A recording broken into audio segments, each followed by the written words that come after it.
گریه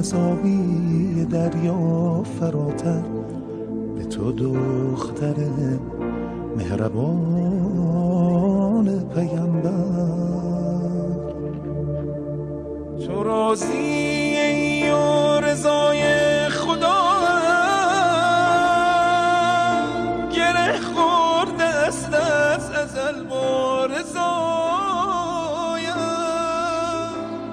حرم مولا حسین اور حرم مولا عباس کے مصدق رضا قمی کی جانب سے کچھ فوٹوگرافس ہیں جو یہاں پہ پرووائیڈ ہیں۔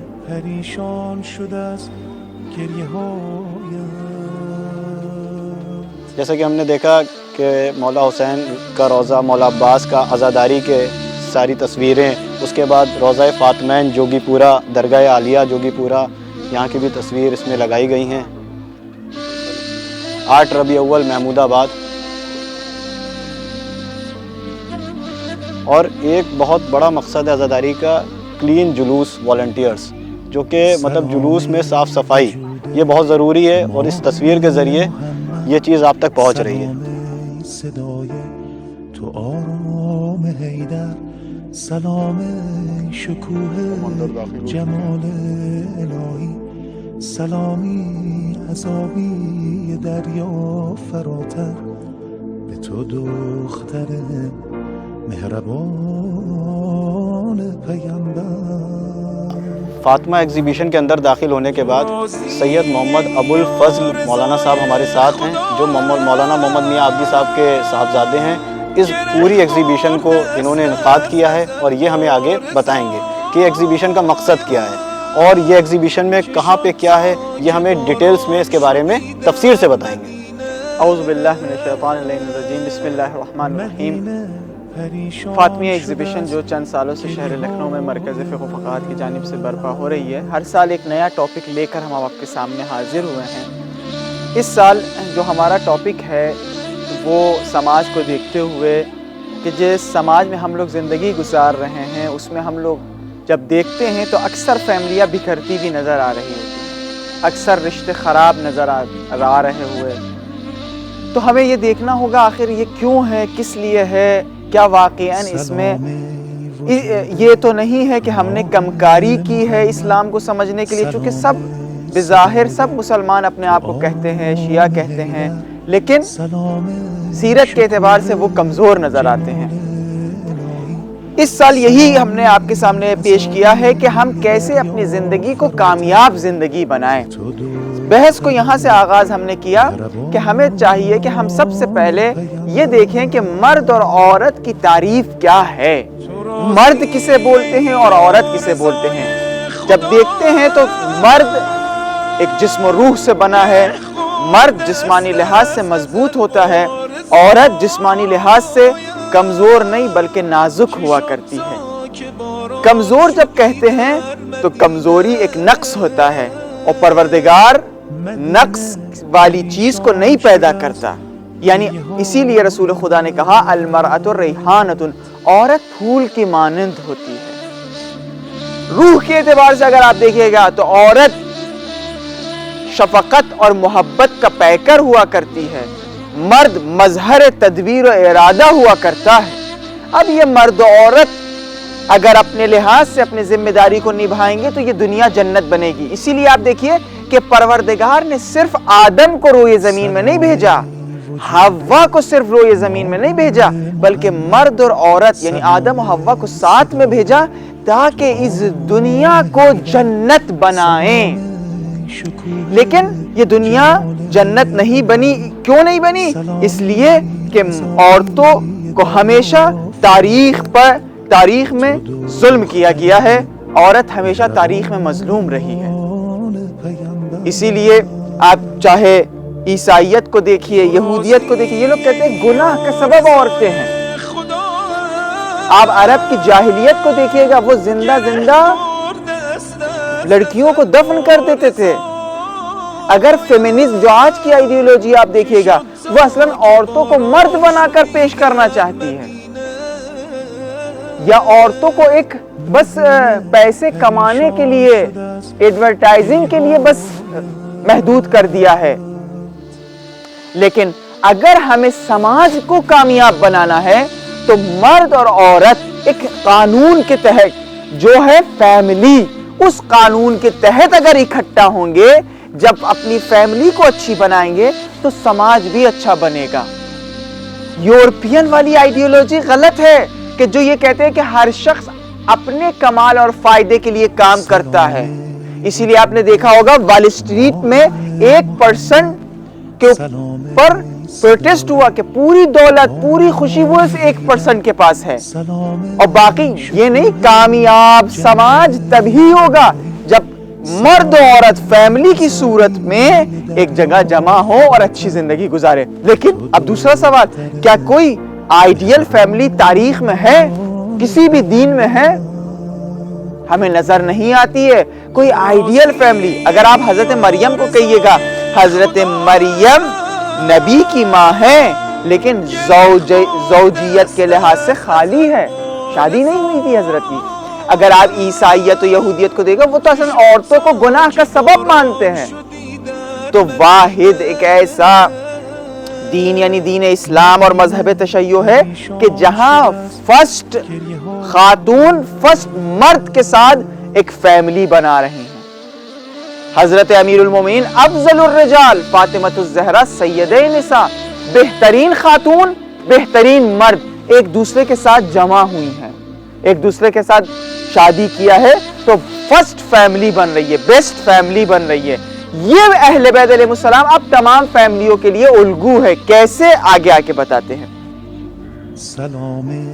اب دیکھیے شروع ہو گیا نا، یہاں تک بات یہ ثابت ہو گئی اور یہ کلیئر ہو گئی کہ بہترین فیملی اگر ہے جو الگو اور نمونہ ہے وہ حضرت زہرا اور امیر المومنین ہے۔ اب اگر ہم چاہتے ہیں کہ غلام علی بنے، ہماری بہنیں اور لڑکیاں یہ چاہتی ہیں کہ کنیز فاطمہ بنے، تو اب ان کو آئیڈیل ماننا ہوگا۔ خوب اب دیکھتے ہیں انہیں شادی کیسے کی۔ ہم چونکہ کیا چاہ رہے ہیں؟ بہترین سماج چاہ رہے ہیں۔ بہترین سماج وہی تبھی بنے گا جب ان کے اصولوں کو اپنائیں گے۔ جب ہم شادی ان کی دیکھتے ہیں تو بہت آسان شادی دیکھتے ہیں۔ اس وقت ہمارے سماج میں عورتوں پر، لڑکیوں پر ظلم ہو رہا ہے۔ کیسے؟ اس لیے کہ جہیز ان کی ذمہ داری قرار دے دی گئی ہے۔ جہیز کے بعد کھانا کھلانا ان کی ذمہ داری قرار دے دی گئی ہے، یعنی مرد لڑکا 100 لوگوں کو، 150 لوگوں کو، 200 لوگوں کو، 50 لوگوں کو باراتی کی شکل میں انکیاں لے جا رہا ہے، لڑکی والوں کی لے جا رہا ہے، ان سے کھانے کا طلب کر رہا ہے، ان سے جہیز کا طلب کر رہا ہے. لیکن جب علی علیہ السلام اور حضرت زہرا کی شادی ہوئی، رسول خدا نے علی سے پوچھا، اے علی تمہارے پاس شادی کے لیے کیا ہے؟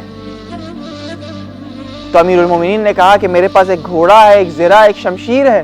کہا زرہ بیچ دو چونکہ تم شجاع انسان ہو. زرہ بیچنے کے بعد جہیز تیار ہوا. یعنی جہیز کی ذمہ داری کس کی ہے؟ مرد کی ہے.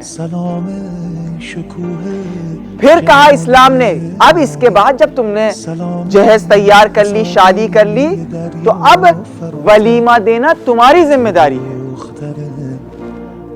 جہیز کے بعد جو مرد کی ذمہ داری ہے، اسلام نے ایک دوسری ذمہ داری دی، وہ بھی ولیمہ یعنی کھانا کھلانا، خوشی منانا. یہ بھی ذمہ داری مرد کو رکھی. کیوں؟ اس لیے کہ یہ مرد ہوتا ہے کہ جو اپنی نسلوں کی ماں لے کر آ رہا ہوتا ہے، اس کو خوشی منانا چاہیے ہے. وہ اپنے نام کو تا قیام قیامت محفوظ کر رہا ہوتا ہے. تو یہ دو چیزیں جو مرد کی ذمہ داری ہے اگر ہر مرد نبھائیں تو ہمارے سماج میں بہت ساری مشکلات حل ہو جائیں گی. ہم چاہتے ہیں نا ایک اچھا اور کامیاب سماج بنائیں. اب دیکھیے شادی ہوئی لیکن جہیز جو تیار کیا گیا سادہ جہیز ہے. یہ کوئی نہ کہے کہ یہ جہیز تو سادہ، اس زمانے میں ہر چیز سادہ ہوتی تھی. نہیں، اس زمانے کے لحاظ سے سادہ ہے. اگر اس شادی کو ہمیں سمجھنا ہوگا، اس زمانے کی ہمیں شادیوں کو دیکھنا ہوگا، بہت اس زمانے میں بھی دھوم دھام سے. لیکن اسلام آیا یہ بتانے کے لیے کہ اسلام کے نزدیک بہت آسان ہے شادی. کیوں؟ اس لیے کہ اسلام یہ چاہتا ہے کہ ایک کامیاب سماج بنائے، اور کامیاب سماج کامیاب فیملیوں سے بنے گا. تو وہ یہ چاہے گا کہ جلد سے جلد بہتر طریقے سے ایک کامیاب فیملی بنائی جائے. اب حضرت زہرا سلام اللہ علیہا اور امیر المومنین علیہ السلام ایک دوسرا نقطہ زندگی کے لیے بتانا چاہتے ہیں کہ جو بہت اہم ہے، چونکہ کامیاب زندگی ہمیں بنانا ہے. کہا دیکھو ہمیشہ اپنے اماموں سے وابستہ رہو. ہمیشہ ہر لمحہ تمہیں اپنے امام سے وابستہ رہنا ہوگا. اگر ایسا ہوگا تو بہت ساری مشکلات حل ہو جائیں گی. جیسے ہم ایک چھوٹی سی مثال، عامیانہ مثال آپ کو دیں. ایک مرد کو غصہ آیا، میاں کو غصہ آیا، وہ کچھ بولنا چاہ رہا ہے غلط، لیکن اگر وہ یہ احساس کر لے کہ امام اسے دیکھ رہا ہے اور اس بات سے امام ناراض ہوگا، امام کی دل شکنی ہوگی، تو وہ فوراً بیک ہو جائے گا. جب بیک ہو جائے گا تو پھر وہ اس جملے کو، اس غصے کے اظہار کو غلط طریقے سے نہیں کرے گا. جب نہیں کرے گا تو اختلاف نہیں ہوگا. جب اختلاف نہیں ہوگا تو یہ زندگی اور یہ فیملی اچھی طریقے سے گزرے گی. ایسے ہی عورت کی طرف سے، عورت بھی اگر یعنی بیوی بھی اگر ہمیشہ یہ احساس کرتی رہے کہ امام اسے دیکھ رہے، کوئی ایسا کام نہ ہو کہ جو امام کی دل شکنی ہو، تو وہ بھی بہت ان چیزوں سے پرہیز کرے گی کہ جس سے امام کی دل شکنی ہوگی. جب ایسا کرے گی تو اختلاف نہیں ہوگا. جب اختلاف نہیں ہوگا تو میاں بیوی ایک محبت آمیز زندگی گزاریں گے. پھر ان لوگوں نے یہ کہا کہ دیکھو اپنی زندگی کو ایسے بانٹو کہ تمہاری زندگی میں اہل و عیال یعنی فیملی کے لیے بھی ٹائم ہو، نیند اور آرام اور اس کے لیے بھی ٹائم ہو، عبادتوں کے لیے بھی ٹائم ہو، اور کام و کاج کے لیے ٹائم ہو. یہ نہ ہو کہ تم نے کام و کاج کے چکر میں عبادتیں چھوڑ دیں، کام و کاج کے چکر میں اپنی فیملی کو چھوڑ دیا. نہیں، تمام چیزیں تمہاری زندگی میں پائی جانی چاہیے ہے. ایسی اپنی زندگی کو بانٹو. اب مرد و عورت اپنے لحاظ سے اپنی ذمہ داریوں کو اگر نبھائیں گے تو یہ سماج اچھا بنے گا. کیا ہے عورت کی ذمہ داری؟ عورت کی گھر کے اندر کی ذمہ داری ہے، یعنی گھر میں گھریلو جنت بنانے کی ذمہ داری پروردگار نے خواتین کو دی ہے کہ گھر میں رہ کر ایک جنت بنائیں. اگر خاتون ایسا کرے گی کہ جو قرآن نے بھی کہا ہے لِتَسْكُنُوا إِلَيْهَا، یعنی وہ سکون کا سبب بنتی ہے. ایک خاتون سکون کا سبب بنتی ہے. یعنی جب مرد زمانے کے مشکلات سے، باہر کی گرفتاریوں سے جب گھر کے اندر داخل ہوتا ہے تو کیا ہوتا ہے؟ یعنی وہ خاتون کی ذمہ داری ہے کہ وہ ایسا گھر کا ماحول بنے کہ جو وہ گھر میں داخل ہو تو تمام اپنی مشکلات کو بھول جائے، گرفتاریوں کو بھول جائے۔ اب جب یہ خاتون نے اپنے جسم و روح کے اعتبار سے گھر کو ایک جنت بنایا ہے، اب جب یہ مرد اس گھر سے باہر جائے گا تو وہ سماج کو بھی فائدہ پہنچائے گا۔ اسی لیے کہاوت یہ ہے کہ کیا ہر کامیاب مرد کے پیچھے ایک خاتون کا ہاتھ ہوتا ہے۔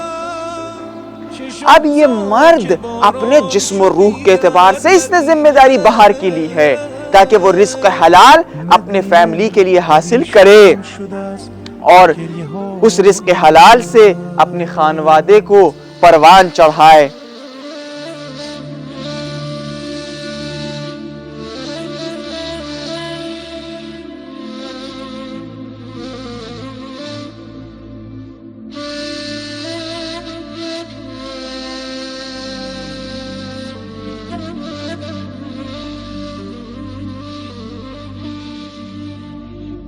سلام ای وجود تو ماه محمد، سلام ای صدای تو آرام حیدر، جو انسان بنا رہا ہے اس میں اخلاق محور ہونا چاہیے ہے، تین چیزوں کا خیال رکھنا چاہیے ہے۔ ایک دوسرے کو سمجھنا، دوسرا ادب اور احترام سے ایک دوسرے سے بات چیت کرنا، تیسرا صبر سے کام لینا مشکلات میں۔ خود ادب اور احترام محبت کا سبب بنتا ہے، یعنی اگر انسان ادب سے گفتگو کرے، احترام ایک دوسرے سے یعنی رسپیکٹ کرے ایک دوسرے کا، تو یہ سبب بنتا ہے کہ محبت بڑھ جائے۔ یعنی یہ بہت غلط کیا کہتے ہیں اس وقت ایک سیرت بنی ہے کہ میاں بیوی ایک دوسرے کا نام لینا، ایک دوسرے سے تم تڑاک سے بات کرنا۔ نہیں، ہمارے دیکھیے پرانے لوگ آپ سے بات کرتے تھے، گھروں میں نام نہیں لیتے تھے ایک دوسرے کا، یہ خود محبت کا سبب بنتی۔ دوسری بات سمجھنا ایک دوسرے کو، یعنی میاں اپنی بیوی کو سمجھے، بیوی اپنے میاں کو سمجھے۔ جب سمجھیں گے تو زندگی میں مشکلات وجود میں نہیں آئیں گی۔ تیسری چیز، اگر مشکلات ہے زندگی میں تو یہ میاں بیوی صبر کریں، صبر کا دامن تھامیں۔ اب وہی جو آپ کو پہلے بتایا تھا کہ مرد اپنے لحاظ سے اور خاتون اپنے لحاظ سے اپنے جسم و روح کے اعتبار سے کچھ صفات ان کے اندر ہونا چاہیے ہے ایک زندگی کو ایک عاشقانہ زندگی بنانے کے لیے۔ مرد سب سے پہلے رازدار ہونا چاہیے، یہ مرد کی صفت ہونی چاہیے، رازداری۔ یعنی کیا؟ مثال دے رہے ہیں آج کی بہت عامیانہ، بیوی نے کچھ ماں کے بارے میں بتا دیا میاں سے، اب وہ جا رہے ہیں اپنی اماں سے لگا رہے ہیں کہ ہماری مطلب انہی نے ایسا کہا، اماں نے کچھ کہہ دیا آ کے بیوی سے بتا رہے ہیں۔ جب یہ کرے گا میاں تو ان دونوں میں کیا ہو جائے گی؟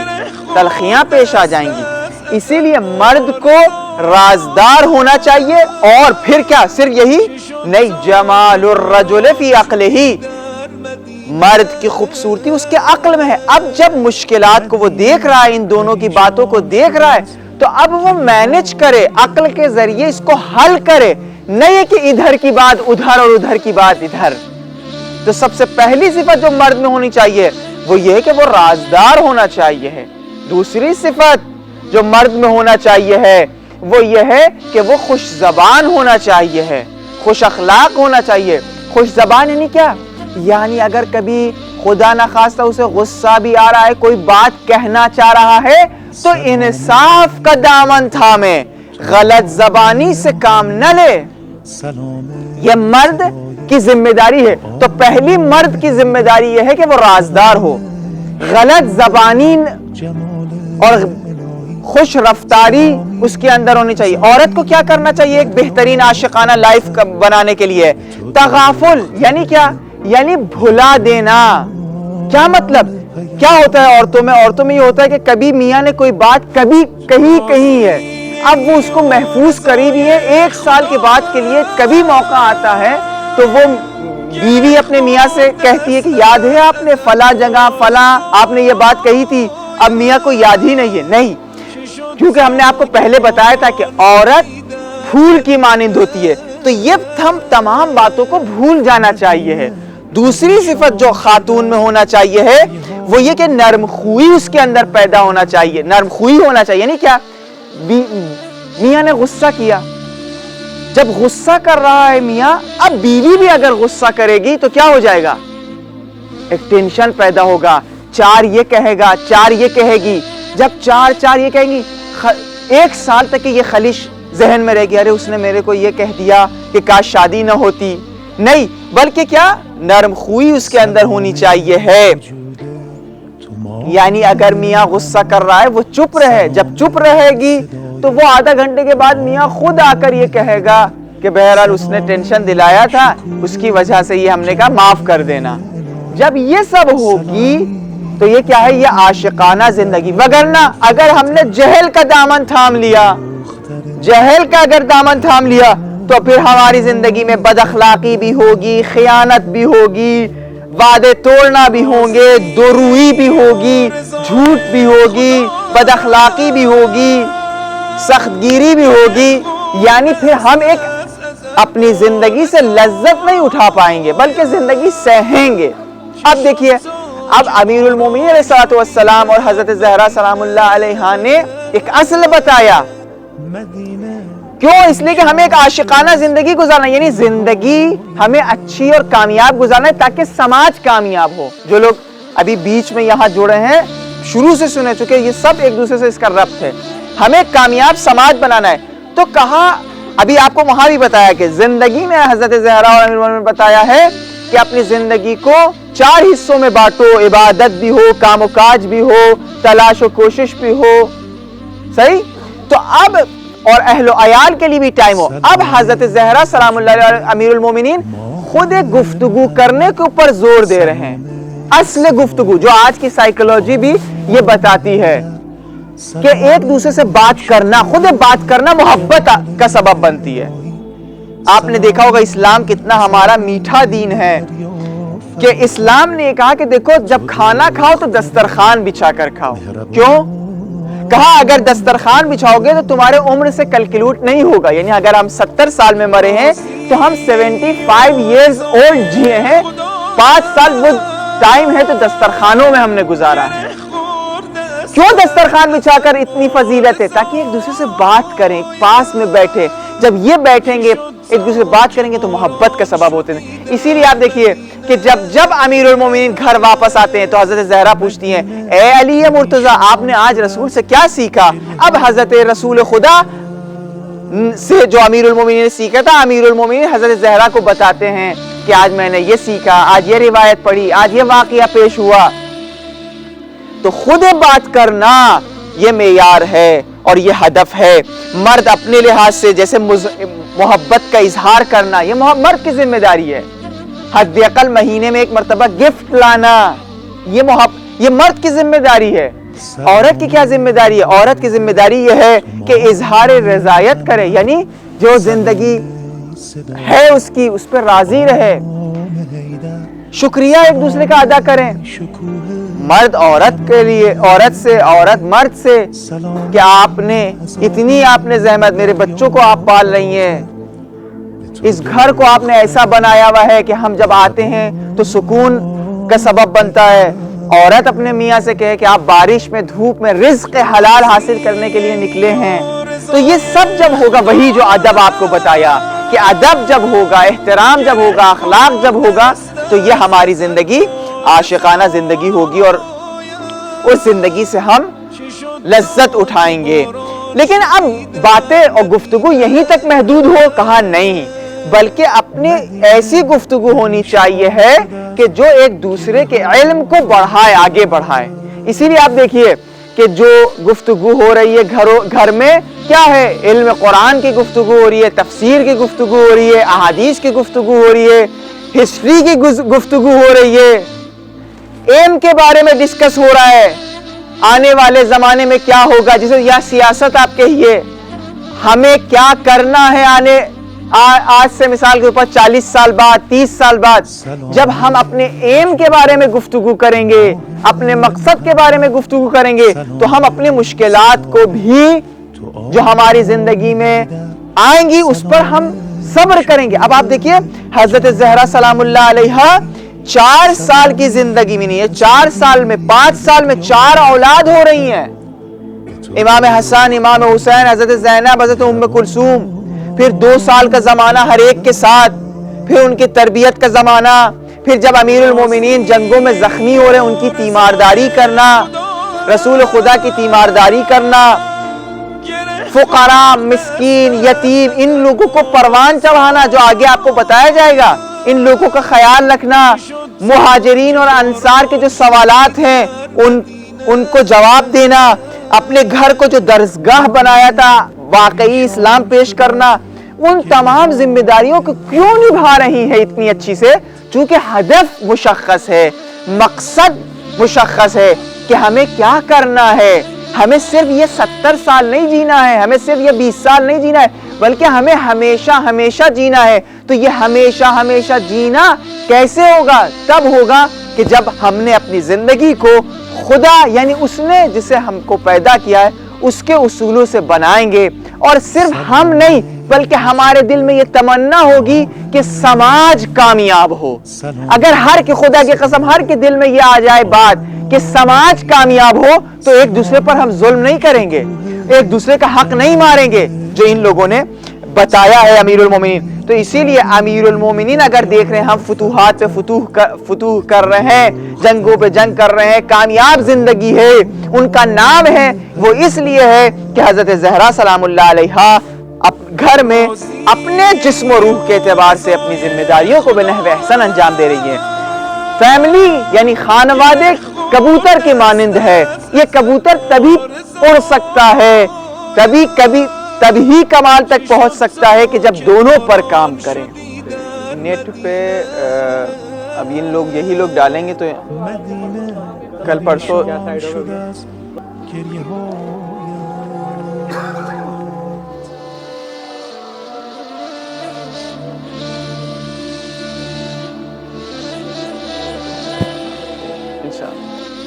حضرت زہرا سلام اللہ علیہا، جیسے کہ آپ کو پتہ ہے کہ پہلی سال کی جو سختیاں ہیں، دوسرے سال بہرحال حضرت اس زمانے میں شادی ہوئی، حضرت 9 سال کی ہیں، پھر ان 4 سالوں میں 4 اولادیں ہونا، پھر شادی کے بس کچھ ہی دن کے بعد امیر المومنین کا جانا جنگ پہ۔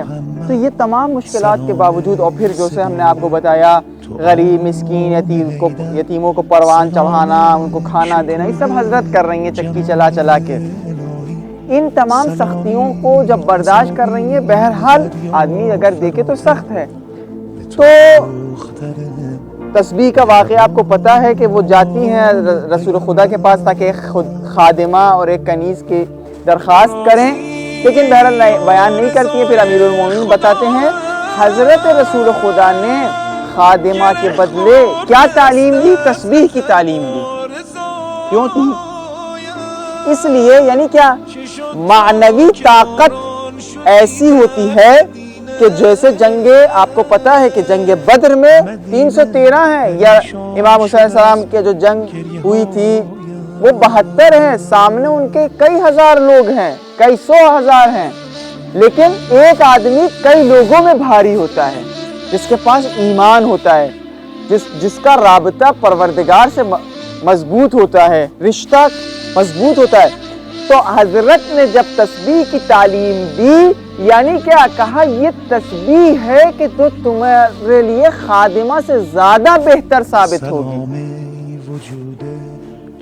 کیوں؟ اس لیے کہ اللہ کے قریب ہونا سبب بنتا ہے کہ انسان کے اندر صبر، انسان کے اندر مشکلات کے سامنے صبر کرنے کی طاقت عطا ہو جائے۔ اسی لیے رسول خدا نے تسبیح تعلیم دی اور حضرت زہرا سے کہا اس کا سہارا آپ کیجئے۔ اب دیکھیں یہی تسبیح، اب آپ دیکھیں خود حضرت زہرا سلام اللہ علیہا بھی یہی خدا سے رابطے کے جو ان کی زندگی میں جو روٹین ہے وہ آپ دیکھیے، نماز شب ہے، نماز صبح ہے، نماز ظہر ہے، نماز عصر ہے، نماز مغرب ہے، نماز عشاء ہے، پھر جو مناجاتیں ہیں، پھر تسبیح ہے، یعنی یہ سب جب اپنی زندگی میں وہ لاتی ہیں تب وہ اتنے کم عمری میں پروردگار کی عبادت بھی اس انداز سے کر رہی ہیں، شوہرداری بھی کر رہی ہیں، اپنے گھر کو مدرسہ بھی بنایا ہوا ہے، گھر کی ذمہ داریوں کو بھی نبھا رہی ہیں، گھریلو کام بھی کر رہی ہیں، خواتین کی مشکلات جو سماج میں اس کے بھی جواب دے رہی ہیں، فقراء کی جو آمد و رفت ہے ان کے لیے جو کھانا پینا بنانا ہے اس کی بھی ذمہ داری وہ نبھا رہی ہیں۔ کیوں؟ اس لیے کہ رسول نے تسبیح کی تعلیم دی، انہی نے اپنی زندگی کو بھی ایسا بنایا ہوا ہے کہ ہر لمحہ اس میں خدا ہے، وہ خدا جس نے انسان کو پیدا کیا ہے، خلق کیا ہے، اس خدا نے کہ جہاں ہم 40 سال پہلے قابل ذکر نہیں تھے، لائق ذکر نہیں تھے، مصلی عبادت بچھاتی ہیں، اس سے کا شکریہ ادا کرتی ہے کہ پروردگار تیرا لاکھ لاکھ شکر ہو کہ 40 سال پہلے ہمارا نام و نشان نہیں تھا، تو نے یہ لائق سمجھا کہ ہمارا وجود تو نے عطا کیا، ہم یہ سمجھے کہ ہم کون ہیں۔ تو جب اس سے رابطہ انسان کا قوی ہوتا ہے تو انسان تمام مشکلات پہ صبر کرتا ہے۔ آگے چلیے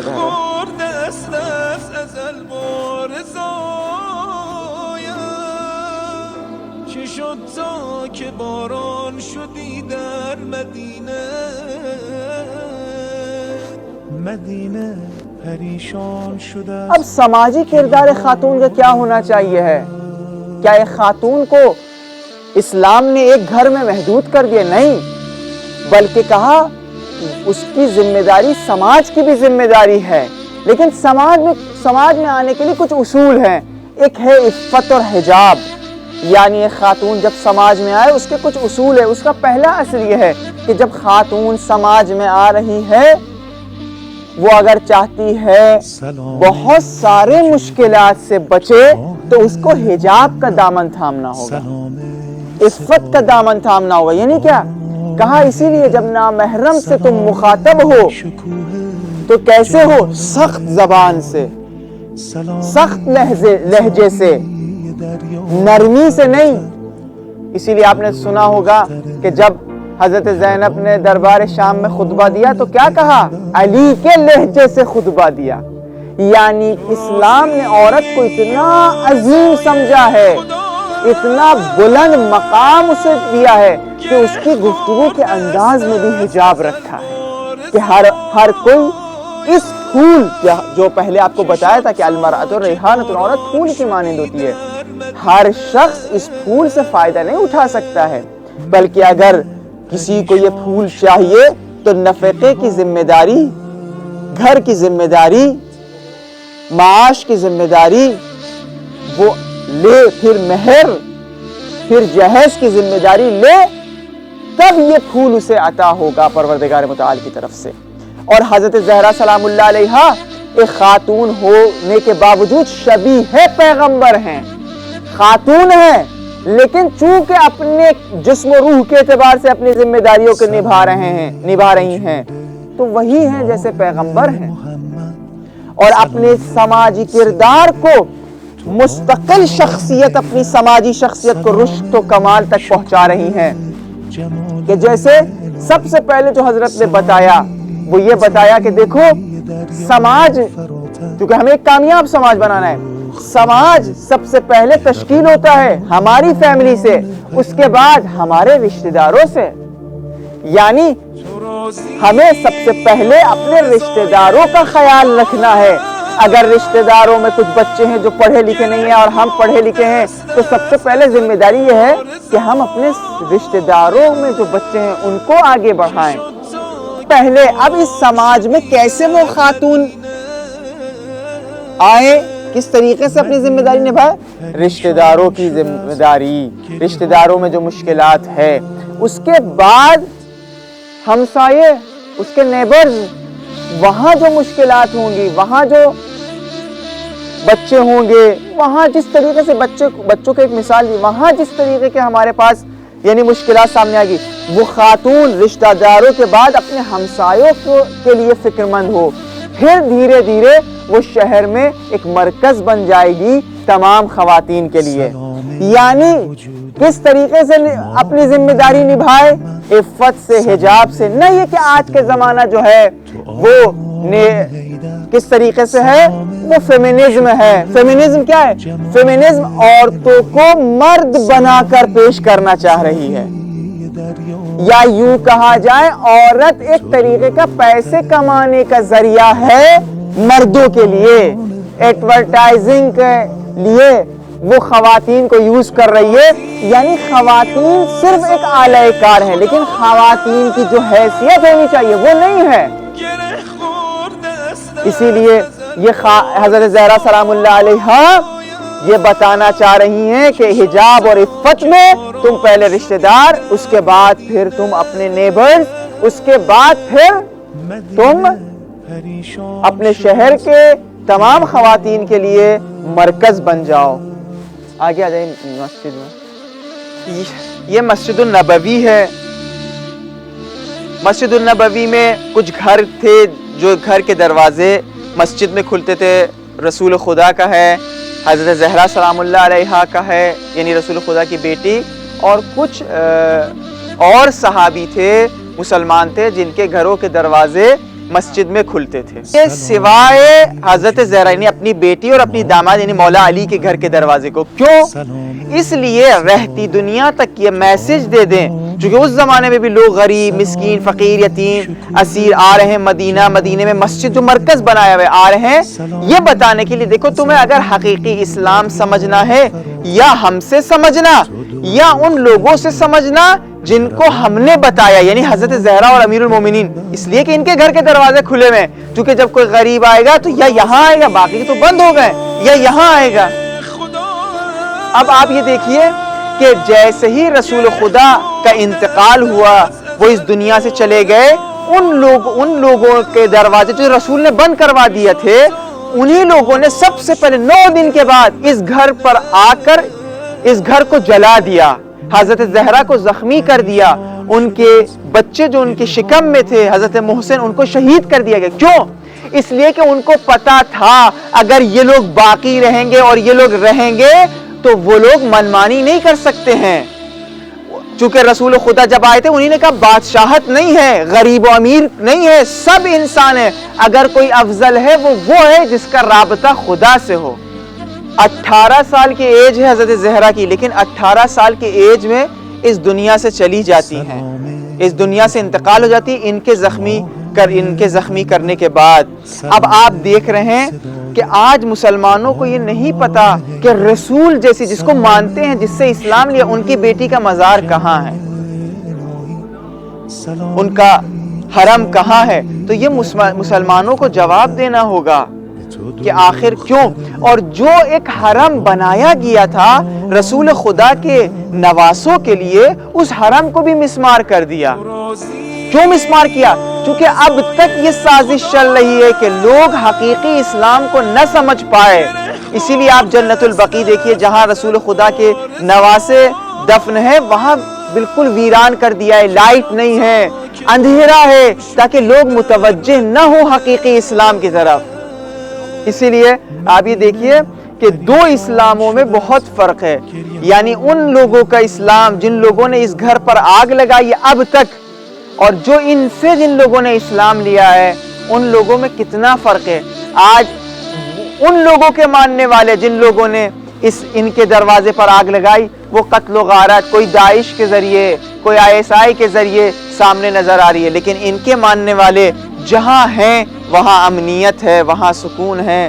حتیٰ جب ہندوستان آئے ان کے بچے، ان کی اولاد جب ہندوستان آئے، جیسے سید علی حمدانی ہے کشمیر میں، یا جنوب ہند میں اسد آبادی تھے شاید، وہ جب آئے تو 700 فنکاروں کے ساتھ آئے، اور آنے کے بعد اس جگہ کو آگے بڑھایا، آباد کیا۔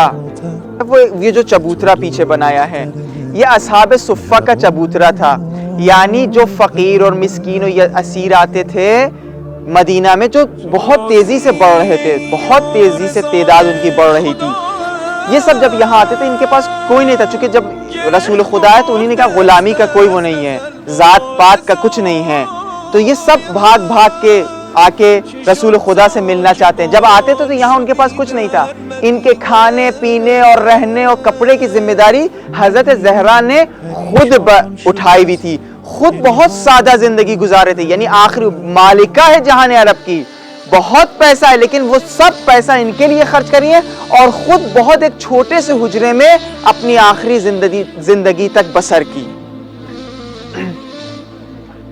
حضرت زہرا سلام اللہ علیہ دیکھیے 18 سال کی ایج میں اس دنیا سے گئیں.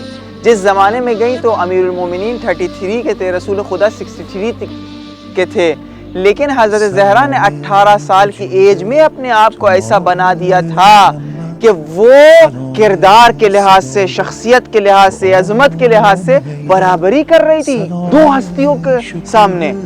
اسی لیے کہ جب ان لوگوں کو بھی پہچانوایا جا رہا ہے تو حضرت زہرا سے پہچانوایا جا رہا ہے. یہ کیوں ہے؟ یہ وہی ہے کہ جو حضرت رسول خدا نے بچپنے سے تربیت کی, بچپنے سے حضرت مشکلات میں تھی, اس پر صبر کرنا سکھایا, سحر خیز تھی حضرت, اور تمام رسولوں کو جو اسلام نے بتایا تھا انہی نے اپنایا.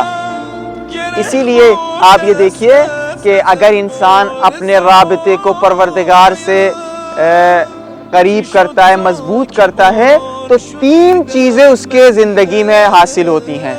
ایک ہے برکت, دوسری ہے توفیق, تیسری ہے غیبی امداد. یعنی اگر انسان اپنے رابطے کو اپنے خدا سے مضبوط کرے گا تو اس کی زندگی میں برکت ہو جائے گی. لباس میں برکت, پیسے میں برکت, کھانے میں برکت, گھر میں برکت. ہم برکت کی مثال اگر آپ کو سمجھانا چاہیں تو شاید اس ٹائپ سے سمجھا سکیں کہ گوسفند, بکری سال میں ایک وہ ولادت کرتی ہے, ایک بچہ دیتی ہے, لیکن اس کے مقابل میں نجس الحیوان جس کو کلب کہتے ہیں, وہ کئی بچے اس کے کیا ہوتے ہیں سال میں. یہ جو گوسفند ہے, یہ جو بکری ہے, یہ اتنے ساری کتنی کٹتی ہے ہر روز, ہزاروں کے تعداد میں, لیکن یہ ختم نہیں ہو رہی ہیں. جو سال میں ایک ہے, یہ اتنے بچے دیتے ہیں, لیکن یہ اتنے نہیں ہیں. کیوں؟ اس لیے کہ اللہ نے اس جانور میں برکت عطا کی ہے. تو یہ برکت کوئی نہیں کہ میرے پاس 2 روپے ہیں یا 2000 روپے ہیں تو اس میں کیسے برکت ہوگی. وہ برکت اللہ ڈالے گا, وہ برکت اللہ عطا کرے گا. جب اللہ عطا کرے گا تو وہ اس پیسے, وہ لباس اور کھانے اور گھر میں برکت ہو جائے گی.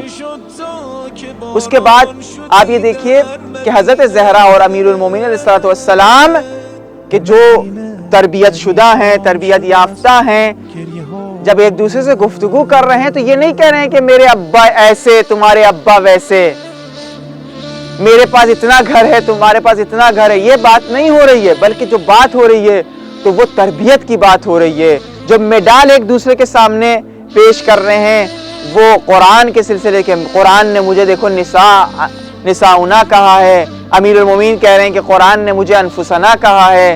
وہ کہہ رہے ہیں کہ میں وہ درخت ہوں امیر المومنین کہ جو جس کا آغاز طور سینا سے ہوا. حضرت زہرا یہ فرما رہی ہیں کہ میں وہ شجر طیبہ ہوں جس کا پھل ہمیشہ میٹھا ہے. حضرت زہرا کہہ رہی ہیں قرآن کے باطنی علوم میرے پاس ہیں. حضرت امیر المومنین یہ فرما رہے ہیں میں قرآن کے مطابق کافروں کے لیے کھلے شمشیر ہوں. یعنی بات چیت جو ہو رہی ہے وہ مال و دولت کی نہیں ہو رہی ہے, وہ اخلاق و تربیت و معنویت کی ہو رہی ہے.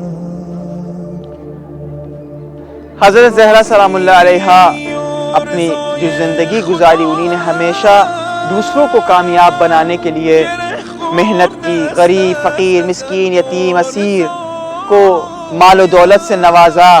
خود اسلام کو پروان چڑھانے کے لیے, اسلام کی حفاظت کے لیے انہی نے سب مشکلات برداشت کی.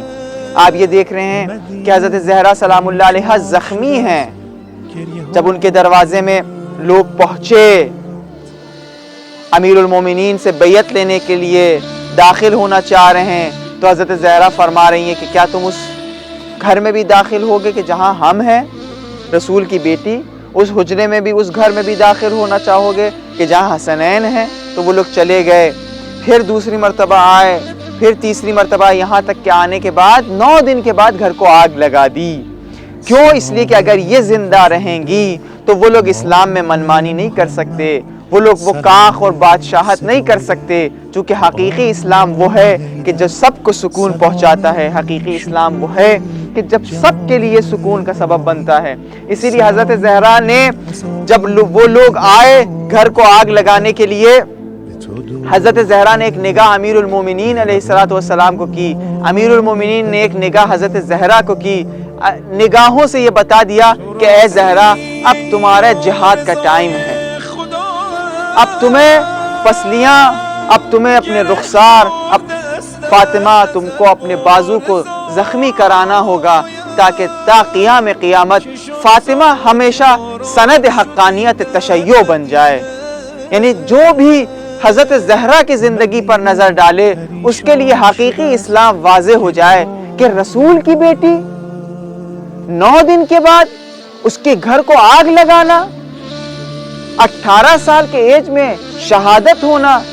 اسی لیے حضرت زہرا نے یہ سب برداشت کیا تاکہ آج اور آپ کو آج حقیقی اسلام مل سکے. اور دنیا رہتے ہوئے جو بھی حقیقی اسلام کو سمجھنا چاہے ایک مرتبہ، ایک لمحہ جب اس زندگی پر توجہ کرے گا تو اس کے لیے حقیقی اسلام واضح ہو جائے گا. حضرت زہرا سلام اللہ علیہا کے گھر پر آگ لگانے کے بعد حضرت محسن کو جب شہید کرا دیا گیا، جب آخری وقت آیا تو جب امیر المومنین نے وصیت پڑھی تو کہا کفنی فی اللیل دفنی فی اللیل غسلنی فی اللیل. اے علی مرتضیٰ رات کے اندھیرے میں غسل و کفن کرنا، اے علی مرتضیٰ رات کے اندھیرے میں غسل و کفن کرنا. میں یہ نہیں چاہتی کہ جن لوگوں سے میں غضبناک ہوئی ہوں وہ لوگ ہمارے جنازے میں ہوں. اس میں بھی فلسفہ ہے، اس میں یہ ہے کہ تاکہ تاریخ یہ پوچھے کہ حضرت رسول خدا کی بیٹی اتنے مظلومیت کے ساتھ.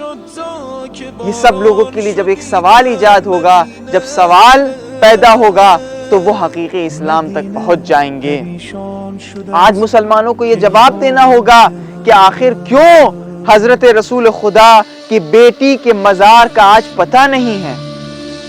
آج حضرت رسول خدا کے بچے، رسول خدا کے نواسے آج جنت البقیع میں ان کے مزار کو ویران کرا دیا گیا ہے. آج وہاں کوئی نہیں ہے ایک شمع جلائے، آج وہاں اندھیرے میں ہے. یہ سب اس لیے ہوا تاکہ حقیقی اسلام کسی کو واضح نہ ہو پائے. اگر حقیقی اسلام سب کے لیے واضح ہو جائے گا تو یہ کاخ، یہ بادشاہت، یہ جو اسلام کو برعکس طریقے سے پیش کیا جا رہا ہے یہ نہیں ہو پائے گا. کیونکہ اسلام وہ ہے کہ جو سب کو سکون پہنچاتا ہے، سب کے لیے آرامش کا سبب بنتا ہے. زہرا سلام اللہ علیہا کے جانے کے بعد ان کی برکتیں ختم نہیں ہوئی ہیں. ان کے بیٹے آج پشت پردے غیبت میں موجود ہیں. وہ آئیں گے ایک دن جن کا انتظار عیسائیت بھی کر رہی ہے، یہودیت بھی کر رہی ہے، ہندو بھی کر رہے ہیں، سکھ بھی کر رہے ہیں. لیکن کسی کو یہ نہیں پتا مذہب تشیع یہ بتا رہا ہے کہ دیکھو جس کا انتظار تم بھی کر رہے ہو، جس کا انتظار تم بھی کر رہے ہو، یہ مہدی موعود ہیں، یہ حضرت زہرا کے بیٹے ہیں. یہ جب آئیں گے تو دنیا میں عدل اور انصاف پھیلائیں گے. یہ جب آئیں گے دنیا سے ظلم ختم ہو جائے گا. اب ہم جو ایک فیملی ہے، فیملی کامیاب فیملی ہے، اگر ہم نے اپنی فیملی کو کامیاب بنا لیا، یعنی ان اصولوں سے بنا لیا جس اصولوں کو حضرت زہرا اور امیر المومنین نے بنایا، تو پروردگار متعال ہمارے مرنے میں اگر حضرت نہیں آئے تو ہمارے مرنے کے بعد جب بھی حضرت تشریف لائیں گے ہماری رجعت ہوگی، ہم پھر سے واپس آئیں گے تاکہ مہدی موعود کی حکومت کو دیکھ سکیں. آج ہم اگر چاہتے ہیں حضرت زہرا سے وابستہ رہیں تو ہم ان کی تسبیح پڑھیں، فاطمہ کے کہے ہوئے باتوں پر عمل کریں، قرآن پڑھیں، اپنے گھر کو قرآنی ماحول بنائیں، اپنے بچوں کو قرآنی تربیت عطا کریں. اگر ہم نے ایسا کیا تو ہم حضرت زہرا سلام اللہ علیہا سے وابستہ رہیں گے اور ان کے غلام اور کنیز بن جائیں گے. والسلام علیکم ورحمۃ اللہ وبرکاتہ. گره خورده است از ازل بارزایم،